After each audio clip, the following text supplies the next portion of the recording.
the mission's not over, so it is very important for me to do something. It's nice to know that there are organizations out there to provide support. How could I live with myself if I don't? We're going, oh my gosh, that's what this thing's all about.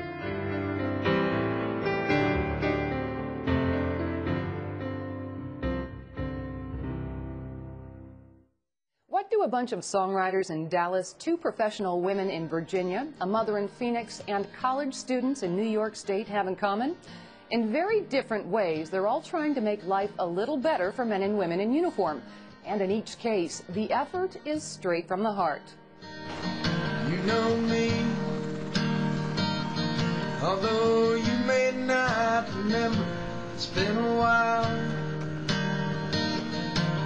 We went to school together, I became a soldier. Last year, the Dallas Songwriters Association started a songwriting contest for anyone on active duty. Whenever we have deployments, there's people writing songs, and usually the songs just kind of evaporate out to the ether because there's nobody purposely collecting them at the time. Every war has had its songs, like Over There, and different songs attached to different eras. And we felt that no one was really capturing this time in history the emotions of the people that were serving the country. God help us if we don't help those who ain't got liberty. They called it Songs from the Soul of Service. The contest was William Brown's idea. I remembered this news report that involved a soldier. He was playing songs on his guitar to entertain his colleagues over in Iraq. Don't remember what the story was actually about, but I remembered him.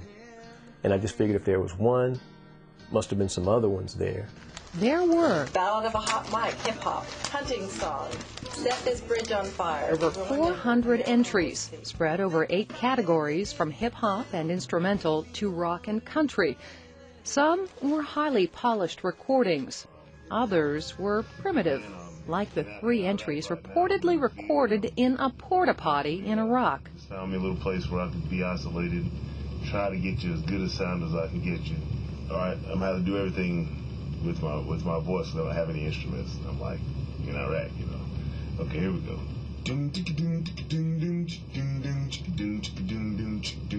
He recorded that in a porta potty in the middle of a sandstorm from the desert.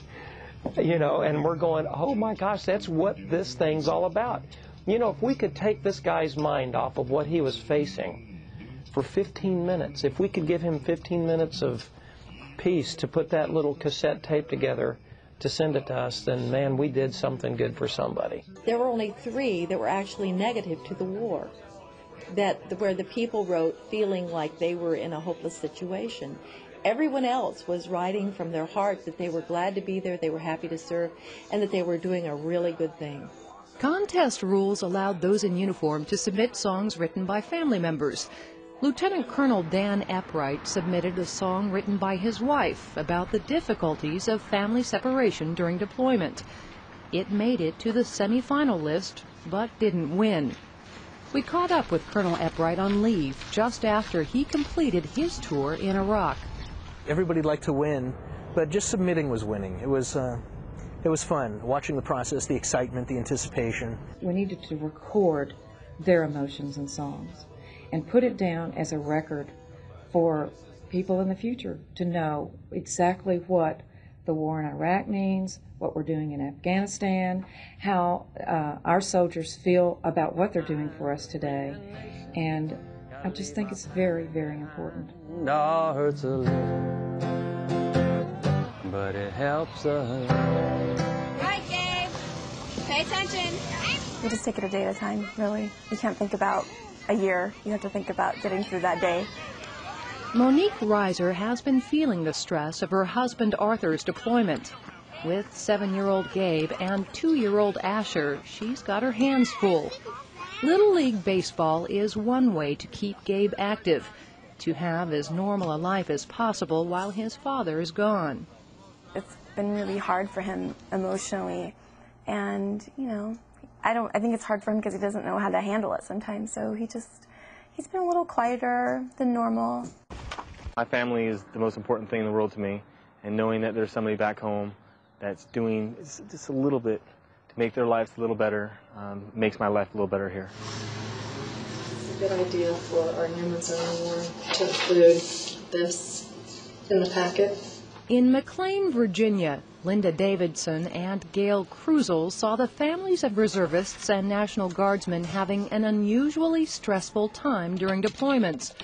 They used their decades of experience in the corporate world to do something about it. Our military kids, Linda Davidson speaking. They formed Our Military Kids. They're making sacrifices, and I don't have a spouse that's in the military. I do not have a child that's in the military or a relative. And I felt that I needed to do something to give back to those families that are protecting my family. The Reserve and National Guard, they are in our communities, and they don't really have that support that a lot of the active military enjoy, and they think of themselves as just being part of the community. Our Military Kids offers grants to the families of deployed guardsmen and reservists for extracurricular activities, up to $500 for special school projects, tutoring, music lessons, and sports activities. It's right there. Grants are funded entirely by donations, small and large. The state of Virginia even made a contribution.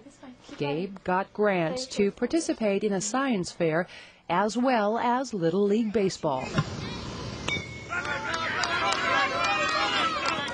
In the civilian world, I'm a lawyer, so being deployed as a captain in the Army, not that I'm complaining, is a different pay level. These family budgets are cut, and the first thing that goes are really the extras, like a child's activities. And this is a time when a child really needs those things the most. I was very pleased to have found out about Our Military Kids. They were able to provide a $500 grant towards Brianna's registration and tuition fees this year, and that was a big help. The fees are for Yolanda Peterson Jones' daughter Brianna, who plays basketball for the Fairfax Stars. The team won an AAU national championship in 2004. It's highly competitive and costly. Registration can start anywhere from $200 to $350. That's just for uniforms and sneakers and practice space.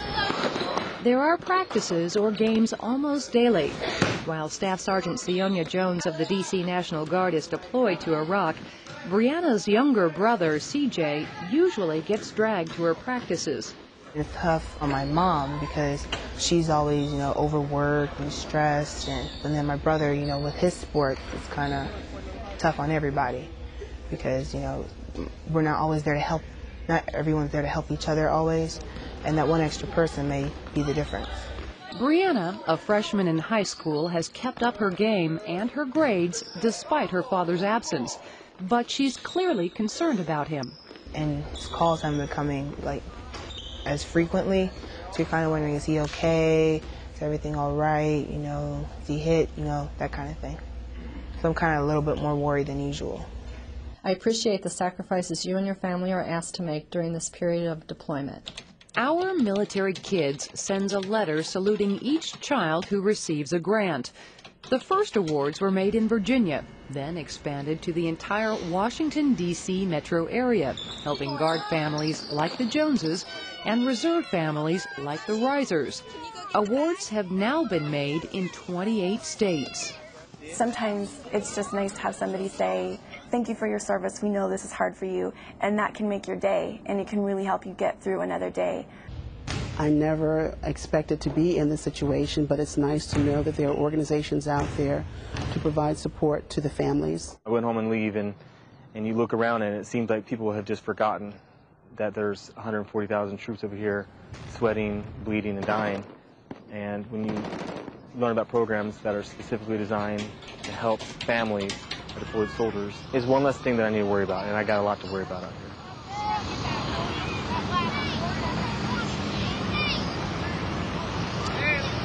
Coming up next, But I've learned so much, too much to say. Songs from the Soul of Service hits the recording studio, and a mother's love stirs up a lot of help from the home front.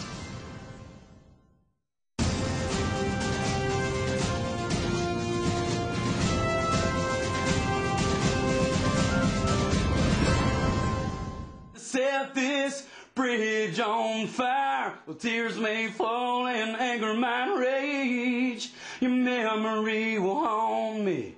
It'll always stay. Singer Gary Kyle is laying down the lead vocal for one of the winning tunes in the Dallas Songwriters Association's Songs from the Soul of Service contest. I've got a roommate in Iraq and another best friend in Iraq right now, and just want to support everybody. Set This Bridge on Fire, written by Air Force First Lieutenant Chris Barnett, is about a lover's breakup. It's one of the few winning songs not about service-based experience. This recording's being made in a home studio in a northern suburb of Dallas. Set this bridge on fire, where tears may fall and anger might rage. Partly because everyone is donating their time, each track is recorded separately as musicians become available. Gary is singing to an instrumental bed recorded in earlier sessions. Producer John Adams played on several of those tracks. He's pleased with the way the song is developing. You can always tell a good arrangement if before you even have all the parts on it, if it starts feeling like it's going somewhere, that's usually a good sign. Try it with that. Try it with, yeah, the good times are always fine, but bad times make me want to cry. Well, you can say wanna. It's a great song. It's a great song. I actually just got it about 3 days ago, and I got to listen a few times, and I'm pretty excited to sing it. It's a very good song. I'm a songwriter, and I appreciate good music like this. The whole Dallas Songwriters Association has put in hundreds and hundreds of hours to make this thing happen, and it's not been any one person, but it's really been a great group effort. And we don't work as well as the combat team, but there was a lot of combat within our team about trying to get this project done in the right way. Everyone that's added something to it along the way, whether it be a player or in this case we just had lead vocal down, he said, "That's it's a good song." So that's usually a good indicator that you're on the right track. Like maybe we should be on like learn so much.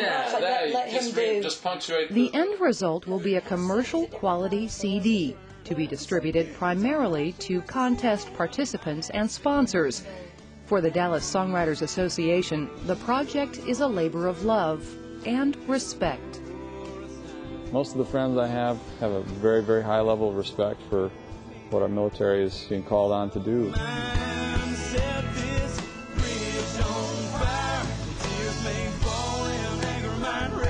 It was easy to see a lot of national support for those kinds of efforts early on after 9/11, and I think maybe some of that's dissipated a bit, and I feel like the rubber is meeting the road now, so I'm behind them. I don't take for granted that we get to stand here on a nice sunny day in a peaceful place, you know. I really don't take that for granted. Yeah, I think I might have learned to get on with life today.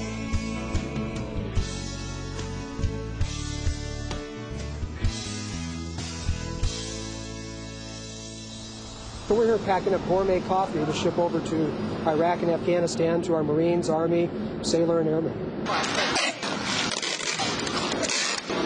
The program's called Packages from Home. They call this a packing party.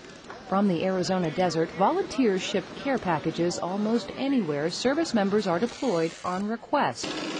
Today they're packing up gourmet coffee donated by the Lindsay Coffee Company of Phoenix. Good coffee is one of the most requested items. When you leave one of these parties, you go home tired and exhausted, but you feel so good. This packing party even attracted the Phoenix city manager. A lot of us here really are grateful to what the soldiers and men and women of the armed services are doing overseas. There's nothing political about this. It has nothing to do with whether we're for or against the war. It's just that they make an incredible sacrifice to us. And in a small way, it gives us the opportunity to give something back to them. Packages from Home has a ready supply of volunteers, including some local Marine reservists. God bless Packages from Home. They send them toiletries, they send them goodies, they send them clothes, they send them things that they normally wouldn't have out in the rural areas of these countries, and they provide them a piece of home. When he was deployed, Sergeant Heslett's most coveted taste of home wasn't coffee. When Mountain Dew showed up, everybody was happy. Mountain Dew and wet wipes. Wet wipes were key because the sand gets into everything. All this grew out of a mother's love for her son. Christian Lewis enlisted in the Army on September 11, 2001. When he deployed to Iraq in 2004, Kathleen Lewis began sending him care packages. He shared them with his buddies. So she decided to send them to his entire squad. And she wanted to do more. That required more people, and she needed a way to find them. We're not going to let our servicemen and women down like they were let down in Vietnam. We're not going to let that happen ever again. Enter local radio talk show host Bruce Jacobs. Bruce invited Kathleen on his program to talk about her plans. You know, they started in Kathy's garage, and we gave them a little bit of publicity right from the beginning, which was good for them, and it has really grown exponentially. David Witten heard the program and was hooked. I thought, you know, what an awesome thing. I mean, you know, they're over there, put on the uniform of this country, defending our freedoms, the freedoms of others, doing what they have to do and what they signed up to do. Now David is a volunteer and the organization's marketing director, trying to garner more local media attention. Volunteers, donations, and packages are flowing more rapidly, and so do letters from troops in the field. Thank you kindly for the cookies. They were delicious. It's always good to know that someone out there is thinking about us. This is what I would consider an extreme grassroots program. We never in a million years thought it would reach the level it has reached. But this is what's been given to us. We took the load up, and we are very happy with it. And I think that we'll become bigger. I'm a Pittsburgh Steeler girl. Margie Bonds has become a regular spokeswoman for Packages from Home and developed a friendship with Staff Sergeant Brian Judkins. I've received 3. I received one yesterday from them.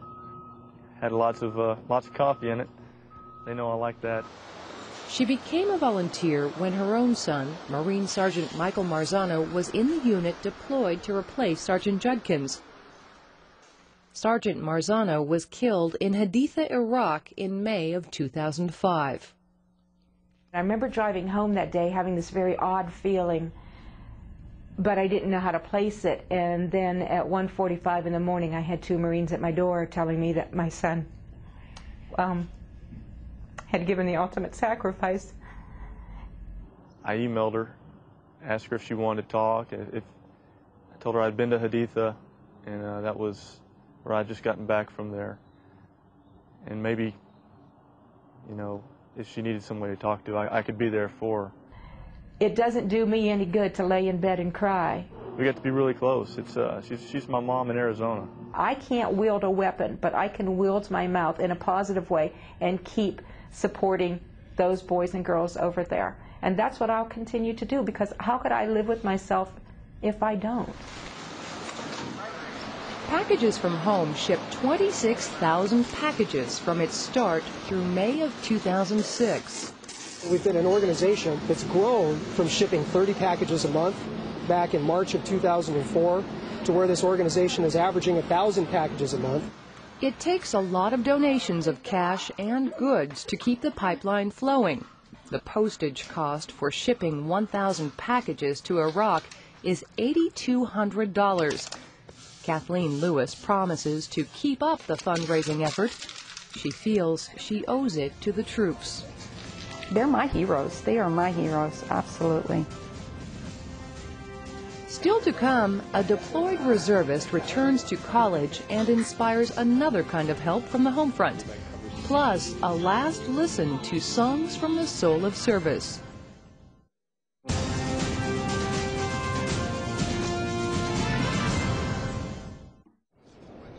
I think I was still a young man when I went over there, and I came back a man. After spending 14 months, I mean, I was very lucky to be back. It felt like I needed to do something. You know, I had this great opportunity of being back in the States. I thought my mission's not over. In the fall of 2004, Sergeant Juan Salas was back to being Student Juan Salas at picturesque Manhattanville College, 30 miles north of New York City. He was an Army reservist called to active duty after his sophomore year. And there was one thing he was sure many in uniform would treasure: For me, getting letters was like a piece of gold. You know, it's something that you treasure so much for so long, and even when you're having an off day or a bad moment, you just look at those letters that you post on the wall and you say thank you for all those great things and for all those letters that people give you. One of the common values that we hold precious here is a commitment and an act of doing, of giving back and making this world a better place. The school's commitment to community service made it fertile ground for Juan's determination to do something for the troops. He tossed around possibilities with Manhattanville President Richard Berman. Soon, the idea of an organized pen pal program developed. President Berman pledged the college to underwriting costs. They called the program My Soldier and held a press conference to announce it publicly on Veterans Day 2004. My Soldier took off. And all of a sudden we had 100-something thousand people signed up. Then it turned into 400,000 people signed up. So we just kept working on it, and it's been a year and a half, and it's still going strong. People have been very accepting of it, and it's kind of surprising the kind of support that we've received from all over the country. I think all of us now can step back and say, you know, one person really can make a difference. You now have 400,000 people around the world who've signed up because, you know, one institution supported one person with a dream and with a passion. The My Soldier idea attracted local high school students Lauren Frisia and Lynn Adamari. Lauren got approval for a My Soldier club at school and had 65 kids at the first meeting. The first letter was a handwritten letter, and I just wrote basically telling him what club I was a part of and like where it originated, which is Manhattanville. And I told him just about myself, just a couple of facts like where I lived and how old I was and like my favorite things to do. It might sound like kind of corny, but I guess it's like the best way to get a conversation started. Juan Salas played soccer for Manhattanville, so many early supporters came from among the school's athletes. Baseball player Mike Seminara is now writing to his third pen pal in Iraq. A lot of it is their daily life, but sometimes the letters are mostly about what I'm doing, because they don't want to talk about themselves. They'd rather hear about what's going on in America, back home, you know. Sometimes service members do want to write about their deployment experience. Lauren Frisia's soldier is a medevac crew chief. I just gave him the opportunity to talk to someone else outside of his family and like outside of his close friends, just to give him like sort of an outlet, I guess, to talk about the hard things that he was going through. When Sergeant Salas returned from deployment, he signed up for the 2-year Reserve Officer Training Program. In May, he became Second Lieutenant Salas. My goal was to support 200 soldiers, and with a school, I figured, hey, that could be possible. You know, and now we have over 400,000 supporters, and we're supporting over 175,000 troops. I was amazed. The program will continue. Manhattanville remains firmly committed to My Soldier. The American soldier is us, and we owe that person the respect, the love, the compassion, the help, and the support that regardless of what's going on there, we understand he or she's putting their life on the line, and we need to be there for them. Mixed emotions running through my mind. To free a nation, gotta leave my family behind. How difficult it must be for these men and women to get on that airplane and knowing they're not going to see their families for 6 or 12 months. It leaves a hole in my gut just thinking about it and the kind of dedication that takes. This particular song I liked because it addressed real-time, live, frontline memories of what this soldier was going through. Hurts a little, but it helps a lot. You know I might come back, but then again I might not. Ross Vick of the band True Heart got to record Hurts a Little. It was written by Master Sergeant David Arsment. He's an Air Force Reserve technician who's been writing songs for years and has had several of them recorded before. The father of 6 was asked to write a song about his Iraq experience before he was deployed, before there was a Songs from the Soul of Service contest. just gave me something to do while I was there, you know, in the small cracks of time that I had to put this together. And we actually didn't even finish it till we got back, and we had edited it down. The Dallas songwriter artists that got involved with doing these really try to do what they do best and still honor the songs by being true to the lyric and by being true to the melody and by being true to the chord structure and trying to be true to the emotion of the song. Sounding good out there. Keep it up. Songs with a Soul is a wonderful concept, and I'm just proud to be a part of it in any capacity. But it's such an inspirational and hope factor for the servicemen and women overseas. The contest did give Master Sergeant Arsman hope and inspiration. He entered several songs. I come to find out that 4 of them made it to the semifinals. I was so thrilled. I just, you know, I'm so excited. And this song, Hurts a Little, it deals with not just the soldier, but also all the family members, what they go through. Ross Vick came to visit him in Fort Worth and previewed the new recording of Hurts a Little.